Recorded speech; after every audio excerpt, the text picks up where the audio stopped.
I try and do a vlog every day, not thinking too much about it, just sharing the moment of what it's like to live as a working family man expat in Thailand. But I do get repeated questions and feel I should start to answer some of these now because they're clearly important to people. And a lot of them are around the visa subject and how do you work here? All really good questions. I want to spend the next few minutes talking about my understanding of this, but also then suggest you speak to a lawyer and do your Google search just to make sure you've got it 100% accurate. When it comes to conditions for working here, we do need to look at the Alien Employee Act because you need a work permit and you need a business visa, and by and large you can't do jobs that are deemed to take Thai people's work. So forget about bricklaying or pouring a pint behind a pub because it's not going to happen. But if it's a specialist skill that a Thai doesn't necessarily know, such as a specific nationality dish, then this is something that you can get your work permit for. The easy ins for people, for want of a better word, or popular, is teaching, scuba diving, working in real estate, hospitality, all where you're looking to service foreigners that are coming here, and they're in generally plentiful supply, but you need to be able to find out where these jobs are. You can also start your own business, which is very popular. I see a real entrepreneurial spirit amongst many expats, including myself, and for me it's the best way for making more money, lots of money. Of course there are risks of running your own business over here because you can lose money as well.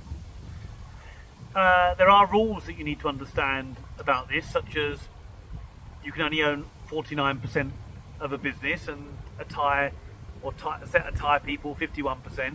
But speak to a lawyer to get an understanding. Don't be put off because of that. It's quite common practice, and myself included I have maybe 2 or 3 businesses set up exactly this way. It's just how it is, but don't be scared. Ignore the naysayers. By naysayers, I'm saying those that don't understand or only know so much. What's it called? The Dunning-Kruger syndrome, I think. Look it up. It's where people think they know everything.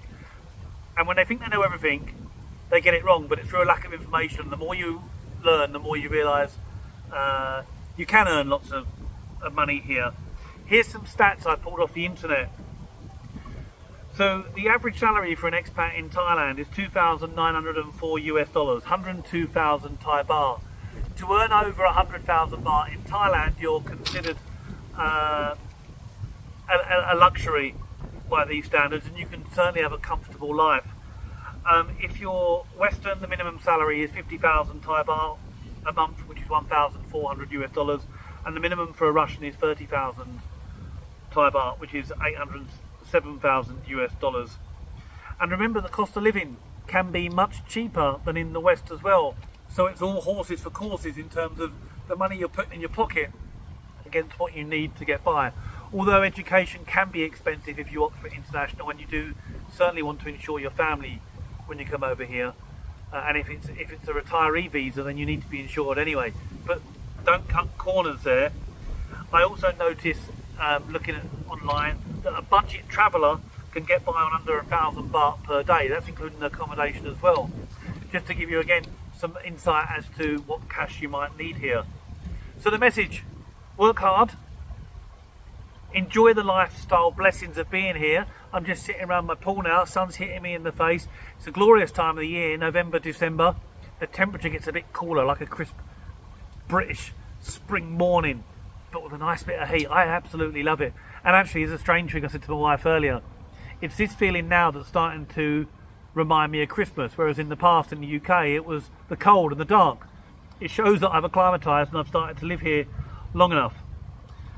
Now, if you want to start networking, then although networking perhaps isn't as strong as it used to be, there are a number of different networking events you can go to face to face. If it's hospitality, I suggest you search for SKAL, SKAL. They're very active, especially in Bangkok and Pattaya. And there's various chambers events, such as the British Chambers, that are probably worth joining, just to give you that initial connection. And there's some good connections there as well, so you're perhaps pitching yourself at the right level. Thailand do offer incentives for certain work and industries which they're in short supply of, such as tech, and you should do your research under BOI, the Board of Investment, where in some cases you can have initial tax-free benefits, I think for 2 years, and own 100% of your company.